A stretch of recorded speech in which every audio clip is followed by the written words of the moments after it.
கணவன் மனைவி சேம் ராசியா இருந்ததுன்னா, அதுவும் கும்பமா இருந்ததுன்னா ஏதாவது பிரச்சனை இருக்குமா அப்படிங்கறதா நம்மளுடைய நேரோட கேள்வி.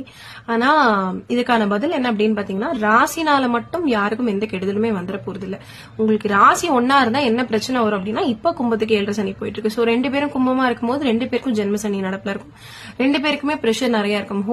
அதாவது ஹோம் மேக்கரா பெண் இருந்தாலும் சரி, அல்லது 2 பேருமே ஒர்க்கிங்கா இருந்தாங்கன்னா ஒர்க் லோட் ரொம்ப அதிகமா இருக்கும். குழந்தைகளுக்கு உண்டான ஒரு டைம் ஒதுக்குறது கஷ்டமா இருக்கும். ஒரே ராசியில குடும்பத்துல 2 பேர் இருந்தாங்க அப்படின்னா, இது கணவன் மனைவின்னு இல்ல, தாய் தந்தை அந்த மாதிரி இருந்தா கூட, தாய் மகன் அப்படி இருந்தாலுமே இந்த கிளாஷஸ் தான் இருக்குமே ஒழிஞ்சு, உடனே ஒரே ராசிங்கிறதுனால மட்டும் பெரிய பிரச்சனைகள் வந்துரும் அப்படின்னு கண்டிப்பா நம்ம சொல்ல முடியாது. ஆனா சில நட்சத்திரங்கள் ஒரே நட்சத்திரமா இருக்கும் பொழுது நிச்சயமா திருமணம் பண்ணக்கூடாது அப்படிங்கிறது இருக்கும்.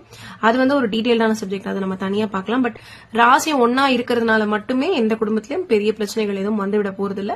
ஒரு 7.5 சனி நடக்குது, அஷ்டம சனி நடக்குதுன்னா அதுக்கான எளிமையான பரிகாரங்கள் நாமளே